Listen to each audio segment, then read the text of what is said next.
दोस्तों नमस्कार। आइए आज इतिहास के महत्वपूर्ण परीक्षा उपयोगी प्रश्नों के बारे में देखते हैं। पहला प्रश्न है कि हिंदू, जैन व बौद्ध तीनों धर्मों का प्रतिनिधित्व करने वाले मंदिर हैं। हिंदू, जैन तथा बौद्ध धर्म तीनों धर्म से संबंधित कौन से मंदिर हैं? तो दोस्तों महाराष्ट्र के औरंगाबाद जिले में एलोरा के 17 गुफा मंदिर जो हैं वो तीनों धर्मों से संबंधित हैं और इन मंदिरों में कैलाश नाम का मंदिर जो है वो बहुत ही प्रसिद्ध है। तो ये मंदिर जो हैं वो हिंदू, जैन व बौद्ध तीनों धर्मों से संबंधित हैं। एलोरा गुफा मंदिर।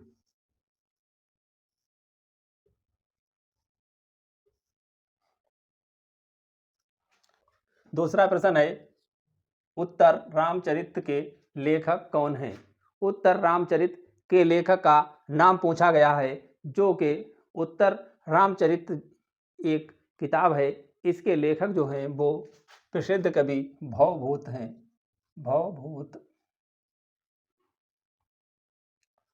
भवभूत हैं और ये 1700 ईस्वी में पुस्तक लिखी गई थी और ये कन्नौज के राजा जो थे यशोवर्मन, उनके ये भवभूत जो थे दरबारी कवि थे और इन्होंने उत्तर रामचरित्र और मालती माधव तथा महावीर चरित नाम की ये पुस्तकें जो हैं वो लिखी हैं। अगला प्रश्न है कि भागवत धर्म के संस्थापक थे।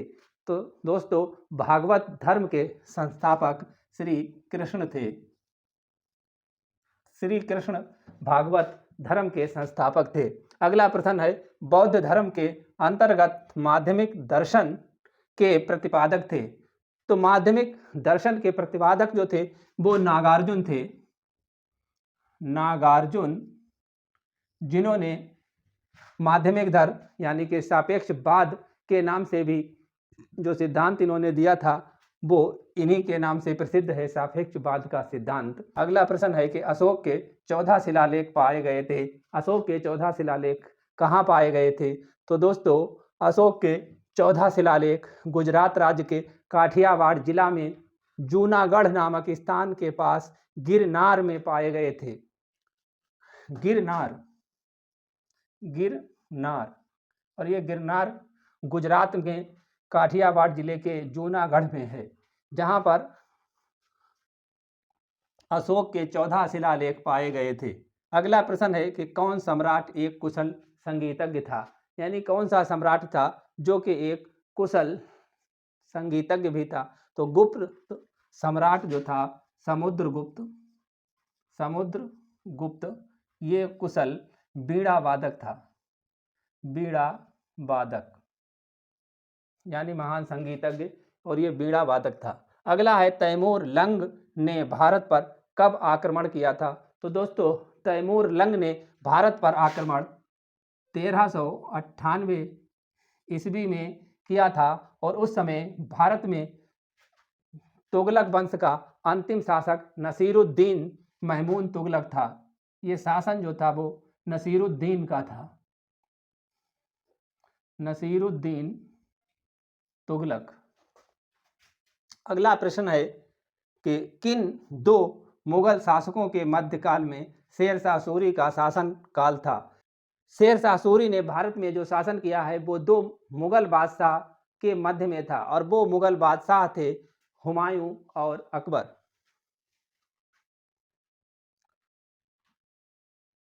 हुमायूं तथा अकबर। और इसका शासनकाल जो था वो 1540 से और 1545 ईस्वी के मध्य था शेरशाह सूरी का शासन। खानवा का युद्ध कब व किसके मध्य हुआ था? तो दोस्तों पूछा गया है कि खानवा का युद्ध कब व किसके मध्य हुआ था? तो खानवा का युद्ध 17 मार्च 1527 को हुआ था। 1527 17 मार्च को ये युद्ध हुआ था और ये युद्ध जो था वो बाबर और राणा सांगा के मध्य हुआ था। सांगा के मध्य हुआ था और राणा सांगा इसमें परास्त हो गया था। अगला प्रश्न है, मेगास्थनीज किसके शासनकाल में भारत आया था? तो दोस्तों मेगास्थनीज जो था वो चंद्रगुप्त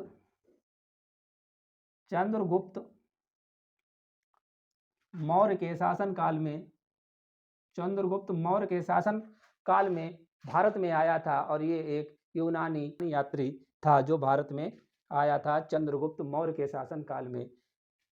अगला प्रश्न है कि बहमनी राज्य व विजयनगर राज्य के मध्य किस भूमि को लेकर अक्सर युद्ध हुआ करते थे? तो दोस्तों बहमनी राज्य तथा विजयनगर राज्य के मध्य में एक दोआब की भूमि थी, जो कि भूमि कृष्णा और तुंगभद्रा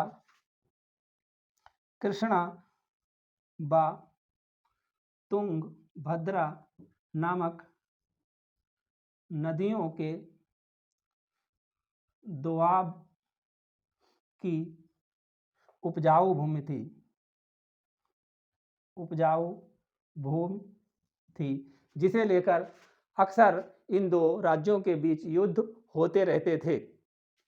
अगला प्रश्न है कि अष्टप्रधान किसका मंत्रिमंडल था?